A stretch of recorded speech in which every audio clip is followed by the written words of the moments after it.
नमस्कार, मैं रवीश कुमार। ईरान का इसराइल पर फिर से बड़ा वार हुआ है। मिसाइलों की बारिश हुई है। जायनी रिजीम को हिलाकर रख दिया है। और यही नहीं, ईरान के इस नए मिसाइल हमले में इस्राएली प्राइम मिनिस्टर बेंजामिन नेतन्याहू के आवास पे हमला किया गया, जिसके बाद बेंजामिन बॉम्ब शेल्टर में पनाह लिए हुए है, क्योंकि केवल कुछ ही घंटों में ईरान ने इजराइल पे मिसाइल की बारिश कर दी है।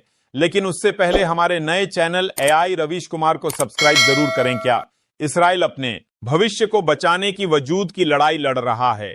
क्या ईरान इजराइल युद्ध में दूसरे विश्व युद्ध की शुरुआत हो चुकी है?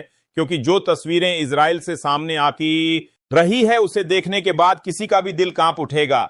ईरान ने इजराइल में तबाही का मंजर बना दिया है। हर तरफ टूटे बिखरे हुए मलबे दिख रहे हैं इस समय इजराइल का। इजराइल हाल गजा की तरह दिख रहा है। क्या इजराइल ईरानी हमलों से इस कदर डर गया है कि वो अपने भविष्य के बारे में सोच रहा है कि हम नहीं जानते आगे क्या होने वाला है? आखिर बॉम्ब शेल्टर्स में जो तमाम इस्राएली नागरिक शरण लिए दिखाई दे रहे हैं, उनके चेहरे पर जो डर है, आंखों में जो भय है, वो क्या कह रहा है? और सबसे बड़ी बात, खुद अमरीकी और इस्राएली अधिकारी अपने भविष्य के बारे में क्या कह रहे हैं और मौजूदा हालत के बारे में क्या कह रहे हैं? इसका जवाब आप जानेंगे तो आपके होश उड़ जाने वाले हैं। वो इस्राइल जिसने ईरान के टॉप मिलिट्री कमांडर्स को मार दिया, उनके परमाणु वैज्ञानिकों को मार दिया, ईरान के अब तक तकरीबन 200 नागरिकों को मार दिया, वही इजराइल अपने भविष्य को लेकर डरा हुआ है। इस बात से आप साफ अंदाजा लगा सकते हैं इस समय इजराइल में कैसे माहौल है। इजराइल जिस तकनीक पे गर्व करता था, वह अब नाकाम हो गया है।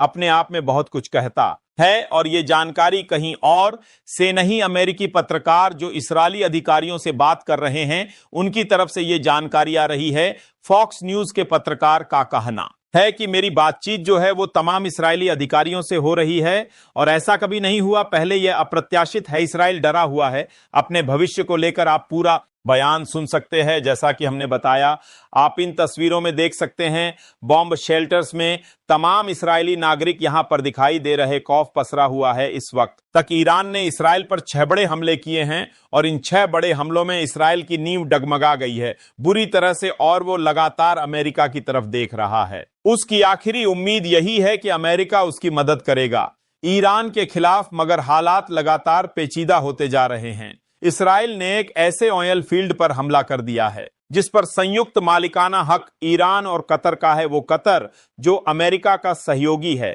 फॉक्स के पत्रकार ये भी कह रहे हैं कि इस्राएली कह रहे हैं कि आने वाले दिनों में हमले बढ़ेंगे लगातार, और इस्राइल अमेरिका की तरफ देखेगा। और जो 6 बड़े हमले हुए हैं, उससे इस्राइल बुरी तरह से हिल चुका है। एक बार फिर दुनिया इस बात की चर्चा कर रहा है कि ईरान अपने परमाणु बम के कितने करीब है। इसकी चर्चा हम आगे करेंगे कि इस वक्त इस्राइल में क्या माहौल है। आप एक एक करके अपनी स्क्रीन पर देख सकते हैं। इस्राइल में हमलों के बाद भविष्य को लेकर चिंता और प्रतिक्रियाएं। इस्राइल में ईरान के मिसाइल हमलों के बाद माहौल काफी तनावपूर्ण है। कई शहरों में सायरन बज रहे हैं, लोग शेल्टर में जा रहे हैं, और इस्राएली डिफेंस फोर्सेस लगातार नई मिसाइलों को रोकने की कोशिश कर रहे हैं। इस्राएली सेना ने साफ कहा है कि खतरा अभी टला नहीं है, और नागरिकों को अलर्ट रहना चाहिए। सरकार और सेना का रुख भी बहुत सख्त है। वे इसे लंबी लड़ाई मान रहे हैं और कह रहे हैं कि ईरान के हमलों का जवाब दिया जाएगा। आम लोग डरे हुए हैं, लेकिन साथ ही सरकार और सेना पर भरोसा भी जता रहे हैं। मीडिया और सोशल मीडिया पर भी लोग सुरक्षा और भविष्य को लेकर चिंता जता रहे हैं, लेकिन देश में एकजुटता का माहौल दिख रहा है। कुल मिलाकर इस्राइल में लोग और सरकार दोनों ही हालात को गंभीर मान रहे हैं, और भविष्य को लेकर चिंता के साथ सतर्क भी हैं। इस्राइल बौखलाहट में कई ऐसे तेल फील्ड्स पर हमला कर रहा है जिस पर कतर और ईरान दोनों का जॉइंट मालिकाना हक है। इसको लेकर कतर को कितना भारी नुकसान हुआ है, इंटरनेशनल एजेंसीज का गौर किया जाए तो हाल ही में इजराइल ने साउथ पार्स गैस फील्ड के ईरानी हिस्से पर हमला किया था, जो ईरान और कतर के बीच संयुक्त रूप से शेयर किया जाता है। इस्राएली हमले से वहां आग लग गई, और ईरान को अपने गैस प्रोडक्शन आंशिक रूप से रोकना पड़ा। ऐसी कोई खबर नहीं आई है कि कतर वाले हिस्से, जिसे नॉर्थ फील्ड कहते हैं, पर हमला हुआ है। सिर्फ ईरानी हिस्से को निशाना बनाया गया। यह पहली बार है जब इस्राइल ने दोनों देशों के बीच शेयर की गई इतनी बड़ी एनर्जी संपत्ति पर हमला किया है।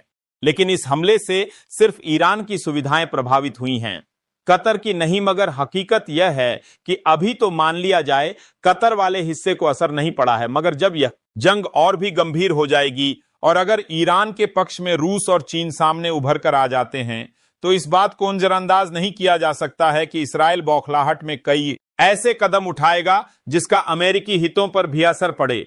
यही वजह है कि अमेरिका उसका साथ नहीं दे रहा है। यही वजह है कि इसराइल अपने भविष्य को लेकर चिंतित है। यही वजह है कि फॉक्स न्यूज के पत्रकार कह रहे हैं कि पहली बार इसराइल अपने भविष्य को लेकर डरा हुआ है, बावजूद इसके कि इस वक्त सबसे ज्यादा नुकसान इस जंग में ईरान का हुआ है। अब आखिरी सवाल आप लोगों से, क्या ईरान इस महायुद्ध को जीत पाएगा? कमेंट में